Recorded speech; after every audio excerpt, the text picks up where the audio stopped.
Salut tout le monde, j'espère que vous allez bien. Et oui, c'est déjà l'heure du deuxième épisode des vlogs où on est avec un filmmaker. Alors, vous le voyez, le setup a un petit peu changé. Je suis pas avec le DJI OM5 comme j'ai pu le faire lors de la fois précédente. Et ce pour deux raisons, parce que j'ai envie d'essayer un autre format finalement, puisque je vous avais dit que ce premier épisode c'était un petit peu un pilote et c'était là que j'allais voir un petit peu pour prendre les remarques des gens, pour voir un petit peu ce que vous en avez pensé. Donc avant de commencer, je vous propose de faire un petit peu le débrief de ce qui a été dit. Donc j'ai posté la vidéo il y a 2 jours à peu près, elle a fait 150 vues je crois. D'ailleurs, au passage, je vous remercie pour toutes les personnes qui ont liké cette vidéo, qui ont aussi commenté, et toutes les personnes qui l'ont vue. Qu'est-ce qu'il a été dit dans l'ensemble? Vous avez plutôt bien accueilli cette série, hein. J'ai eu une quinzaine de commentaires sur la vidéo, et je vous en remercie. Et je veux aussi faire écho à la remarque que m'a fait Arthur sur Facebook, hein. Si jamais tu regardes cette vidéo, merci pour ta remarque qui a été très constructive, qui fait aussi en partie que j'ai un petit peu changé le setup matériel aujourd'hui. Alors, il me disait que effectivement la vidéo n'était pas très professionnelle au sens de la prise de vue, puisque c'était pris avec le téléphone, c'était pris avec le DJI OM5, qui manquait un peu de lumière, qui n'avait pas un bon son. Ce à quoi je réponds que c'est vrai, parce qu'effectivement il y a deux raisons. On va essayer un nouveau format que je vais essayer dès aujourd'hui, ça va être lorsque je suis au bureau et que j'ai le temps, je vais vous faire un setup un peu plus évolué, même si là, bon, c'est Rode Video Micro et Sony A7 III, j'ai pas utilisé de micro-cravate parce que c'est du temps d'install, etc. Même si je sais que ça prend 2 minutes sur une journée, quand il faut le faire plusieurs fois, je vous avoue que c'est un peu chiant et que j'ai pas forcément le temps de faire ça. Et sur ce qui est un petit peu plus run and gun et spontané, on va partir avec ce DJI OM5 et l'iPhone XR. Je pense peut-être bientôt changer d'iPhone, donc peut-être qu'on va avoir aussi un petit peu plus de qualité là-dessus, même si bon, je pense pas que ça va changer significativement non plus. C'était la première remarque qu'il m'a fait. La deuxième, c'était quant au contenu, puisque c'est vrai que la première vidéo était un petit peu longue, je crois qu'on a frôlé les 18 ou 19 minutes, alors je vous l'accorde, c'est un petit peu long, mais c'est le temps, voilà, que vraiment tout ça se mette en place, que moi aussi je prenne l'habitude de parler. La troisième, c'est qu'effectivement, il n'y a pas eu de préparation matos, de coulisses, d'appels clients, etc. La semaine où j'ai fait le vlog, c'était pas une semaine par hasard, c'était une semaine où je savais que j'étais un petit peu moins chargé au niveau du calendrier, parce qu'en ce moment, je vous explique même pas, j'ai pas beaucoup de tournage en soi, mais j'ai beaucoup de préparation et beaucoup de pré-production à faire, donc ça me fait vraiment beaucoup de travail en amont, et c'est vrai que c'est pas forcément intéressant, mais ça fait aussi partie du job, et c'est pour ça aussi que je voulais vous montrer ça. Voilà un petit peu pour les remarques qui avaient été faites, ça a été aussi sur le sens de ce que je disais, etc. Donc l'essentiel, c'est qu'on s'améliore tous ensemble, parce qu'on est là aussi pour essayer de créer et développer un contenu finalement, donc voilà, on est là aussi pour grandir tous ensemble, parce que moi c'est vrai que j'ai pas l'habitude de faire ça aussi, et que aussi ce qu'il faut bien que vous compreniez, c'est qu'il y a certaines choses que je pourrais pas vous montrer parce que c'est du droit à l'image, c'est du secret professionnel tout simplement. Vous n'avez pas forcément, et vous n'avez pas à savoir qui est mon client, qu'est-ce qu'il veut, etc. Donc c'est aussi du secret professionnel. Donc même si moi je suis très ouvert sur la question et que j'ai envie de vous montrer un maximum de choses que j'ai l'occasion de faire, l'idée c'est que voilà, il y a quand même une certaine confidentialité que je dois avoir vis-à-vis de mes clients et vis-à-vis de certaines de mes prestations, si ce n'est toutes d'ailleurs, aussi parce que je suis tout seul, et ça c'est important, c'est-à-dire que ce qu'il faut bien que vous compreniez, c'est que on en voit beaucoup des BTS sur YouTube, il y en a énormément, souvent les gens sont pas seuls, et quand on est seul, ça prend du temps à mettre en place, et c'est du temps que je perds pour le tournage de la prestation, et c'est vrai que c'est quelque chose qu'il faut apprendre aussi, donc souvent des fois je demande aux clients de me faire des photos, etc. Donc ça c'est très sympa. Maintenant que tout ça a été mis au clair, je vous invite à soutenir le projet en mettant un petit j'aime à la vidéo, en vous abonnant à la chaîne. Comme je vous l'ai dit, vous êtes plus de 100, alors je vous remercie vraiment. J'espère que c'est quelque chose où on va grandir tous ensemble et vraiment développer quelque chose de sympa. Je suis vraiment convaincu de ça, donc ça c'est très cool. Maintenant que nous avons éclairci tout ça, on va pouvoir commencer. Donc, qu'est-ce que j'ai en cours aujourd'hui? Ce qu'il faut savoir, c'est que j'ai une prestation samedi, donc aujourd'hui on est mercredi, j'ai une prestation de drone samedi et que j'ai un repérage à faire ce soir. J'ai déposé l'ensemble des autorisations, tous les feux sont au vert, maintenant j'ai plus qu'à aller voir un petit peu sur le terrain le spot, parce que j'ai un peu spoté sur Google Maps, etc. Je vais voir un petit peu ce que ça donne, donc je pense que je vais vous amener avec moi. Pareil, je vais essayer de vous faire un petit peu des vues du spot, etc. Ensuite, j'ai aussi du montage, c'est ce que je vais faire cet après-midi, puisqu'il est à peu près 15 h, là, je vais faire un peu de montage. J'ai un client qui m'a contacté pour monter 3 vidéos de mariage, donc voilà, j'ai récupéré tous les rushs, il y a à peu près 300 Go de rush pour un mariage, donc ça fait vraiment beaucoup, ils ont beaucoup tourné, j'ai l'impression, donc ça va être de la partie de la préparation du et de la mariée, ainsi que la partie cérémonie, la partie soirée, et donc il faut faire une vidéo d'une vingtaine de minutes. J'ai reçu un brief de la part du client concernant les musiques à utiliser, le style qu'il voulait, etc. À peu près tout ce qu'il voulait. Évidemment, vous le voyez par exemple, un cas très concret, je vais pas trop pouvoir vous montrer ce que je fais non plus, parce que il y a le droit à l'image des personnes, hein, c'est un projet qui ne va pas être diffusé sur internet. Et donc pour résumer tout ça, c'est monté sur Adobe Premiere Pro, il va pas y avoir forcément d'After Effects, etc. parce que là c'est quelque chose de vraiment très simple qu'ils veulent. C'est pas une vidéo cinématique, c'est vraiment une vidéo un peu reportage finalement, c'est un format long de type reportage, c'est-à-dire qu'on va vraiment venir enchaîner les scènes. Et donc le cadreur a cadré comme ça d'ailleurs, il a pris énormément de séquences où on voit plein de petites actions, ça va être lasser les chaussures, ça va être préparer la mariée, etc. etc. Donc voilà, là-dedans en fait, qu'est-ce qu'il faut avoir comme compétence? C'est d'avoir une vraie compétence de synthétisation.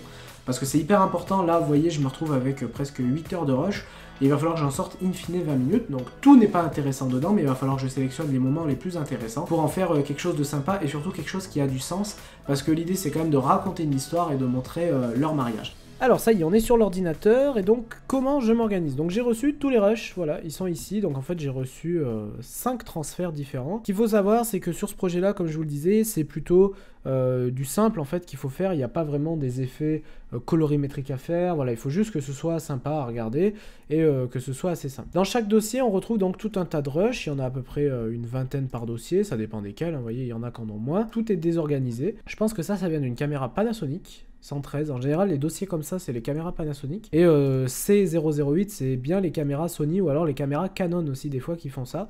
Bref, peu importe.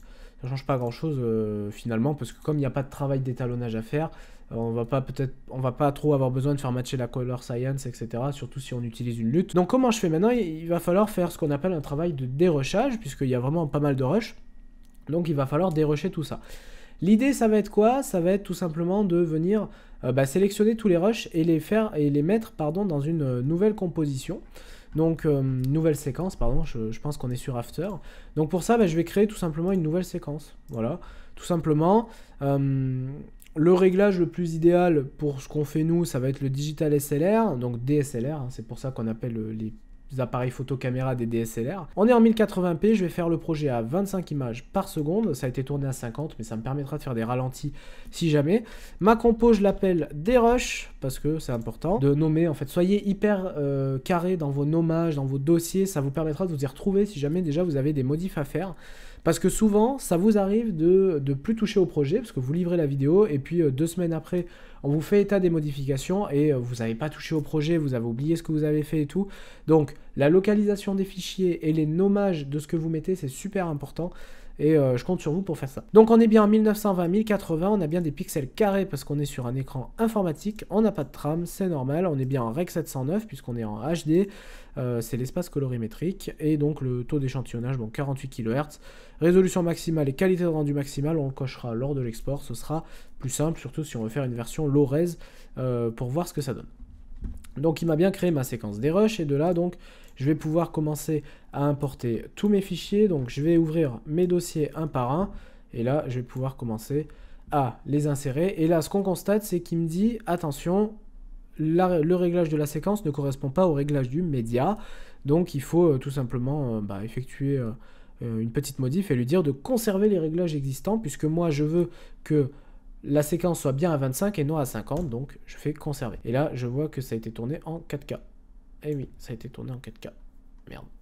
Et donc là, j'ai fait une erreur tout bête, c'est qu'en fait, j'ai pas regardé les infos du fichier, moi j'ai juste regardé la fréquence, et il s'avère que ça a été tourné en 4K. Donc, il suffit tout simplement de venir changer les réglages de la séquence. Donc pour ça, hop, on clique sur notre séquence des rushs, on fait réglage de la séquence, et là, donc on reste toujours bien à 25, mais on va rentrer le réglage de la 4K, en fait c'est l'UHD, on appelle ça l'ultra haute définition, mais la 4K c'est un nom commercial, et donc c'est 3840 par 2160.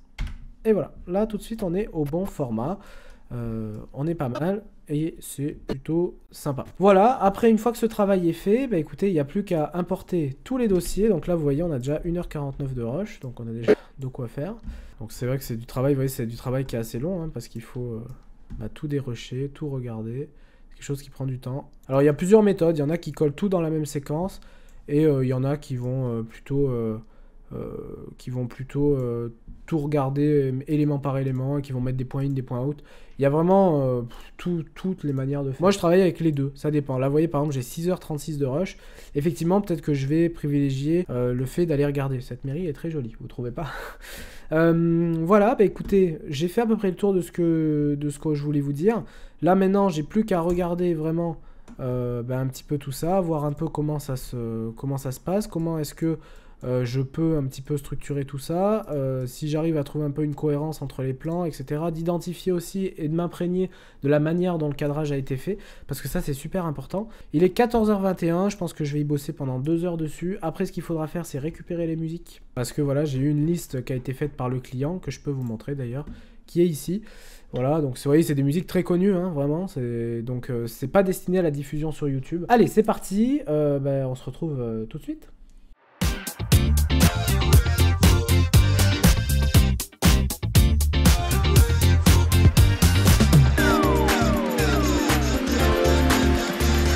Et donc voilà, là j'ai bossé à peu près une quinzaine de minutes, j'ai déjà dérushé une bonne partie de la préparation du marié, je sais pas s'il y a encore des rushs après, il faut que je regarde. Et donc j'ai changé un petit peu mon fusil d'épaule, et c'est là que vous voyez que je vous disais que c'était important de savoir s'adapter, tout simplement.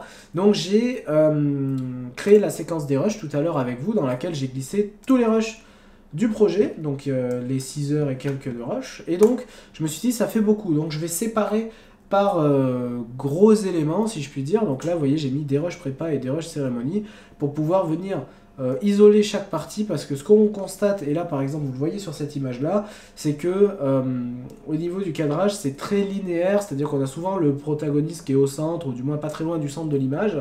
Il n'y a pas trop d'effets artistiques, etc. Il y a des petits zooms, des zooms de temps en temps, mais rien de fou. Donc ce qui est pas mal, c'est que je me suis dit pourquoi pas faire une sorte de split screen avec à gauche la mariée, à droite le marié, en train de se préparer en même temps. Ça peut être vachement sympa pour avoir une espèce de consécration à la fin où ils se voient. Donc je vais voir un petit peu si j'ai matière pour faire ça, mais bon, en tout cas, le fait d'isoler, ça me permet vraiment de travailler de manière plus efficace, puisque quand je vais faire le montage, l'edit, puisqu'on verra, on créera une séquence qui s'appellera edit, j'aurai plus qu'à aller chercher les moments dans l'ordre chronologique que je veux, et ils seront déjà pour la plupart bien organisés. Donc ça c'est vachement cool. Et puis voilà, moi je vous propose de continuer, et puis show must go on, je vais encore y passer un petit peu de temps.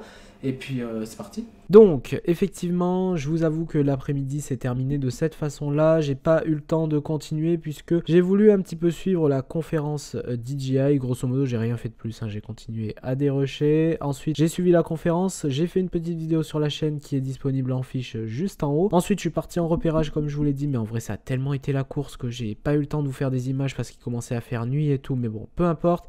Je suis allé me coucher et puis après, on était reparti le lendemain pour une nouvelle vidéo. Et donc voilà les amis, on a fait une petite ellipse, on est jeudi, j'ai complètement oublié de vous faire une petite prise de son, donc je vous le fais en post-prod. Je suis parti donc le matin vers 6 h faire le plein de la voiture déjà parce que j'avais une prestation pour un de mes clients à Paris. Écoutez, je sais pas vous, mais en tout cas moi j'ai jamais vu le gasoil aussi cher que depuis que j'ai le permis. Voilà, donc écoutez, la route s'est plutôt bien passée dans l'ensemble. Évidemment, j'ai conduit avec des musiques ringardes, mais comme d'habitude, je compte sur vous pour mettre une note sur 10 alors pour les musiques.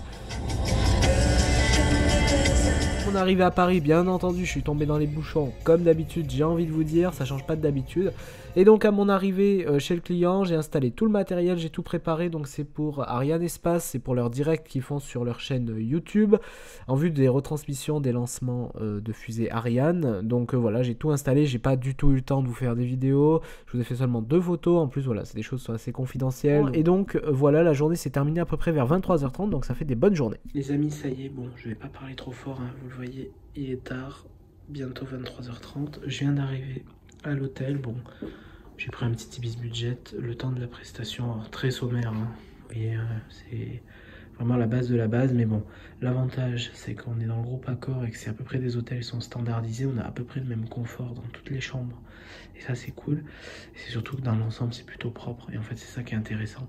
J'ai une télé, une douche, des toilettes, bref, tout ce qu'il me faut pour passer une bonne nuit. On se retrouve demain, j'ai un rendez-vous à 9 h, donc je vais dormir jusqu'à 8 h je pense, après prendre la voiture, y aller, et puis voilà, puis moi je vous souhaite une très bonne nuit, puis je vous dis à demain.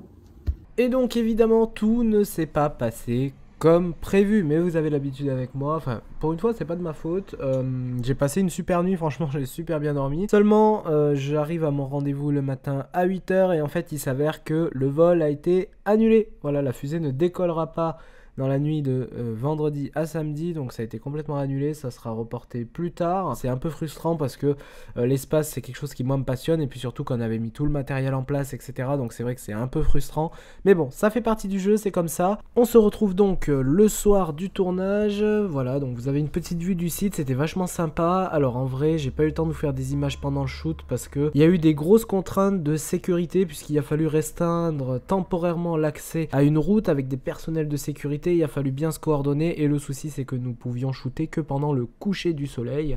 Donc on avait vraiment une toute petite fenêtre de tir, d'autant plus qu'il y avait du maquillage, enfin il y avait vraiment une équipe à coordonner. Donc voilà, c'était quand même un projet super cool. Je vous mets un petit exemple de ce que j'ai fait. Alors là c'est vraiment un rush brut qui est pas traité, voilà, c'est vraiment pour vous donner un peu un ordre d'idée. C'était vachement sympa, c'est aussi la première fois que j'expérimentais DJI FPV avec des personnes, avec de la fumée, et c'est vrai que là on se rend bien compte de la fumée volumique, tout ça, c'est vrai que je trouve ça super sympa. Donc franchement c'est quelque chose qui valait franchement le détour, c'était une super expérience. Donc je remercie Antoine de m'avoir proposé cette prestation, et puis voilà, la journée s'est terminée ainsi, et puis on se retrouve dimanche. Voilà les amis, c'est tout pour moi aujourd'hui. Alors je voulais vous faire aussi la journée de dimanche, puisque j'ai fait un tournage en fin de journée, mais écoutez, je pense que la vidéo est déjà assez longue comme ça, donc je vous mettrai ça dans le prochain épisode du prochain vlog, qui sera donc l'épisode 3. Je vous invite à aller faire un petit tour sur mon compte Instagram qui s'affiche juste en bas de l'écran pour aller voir un petit peu mes dernières actualités, voir un petit peu aussi ce que je fais, ce que je propose, etc. Je vous invite aussi à nouveau à vous abonner à la chaîne, à mettre un j'aime, et surtout à partager la vidéo à tous ceux peut-être qui veulent un peu découvrir la vie d'un filmmaker. Je vous souhaite à tous une excellente fin de journée, prenez soin de vous, et puis je vous dis à très bientôt. Ah oui, et c'est des images d'illustration, hein.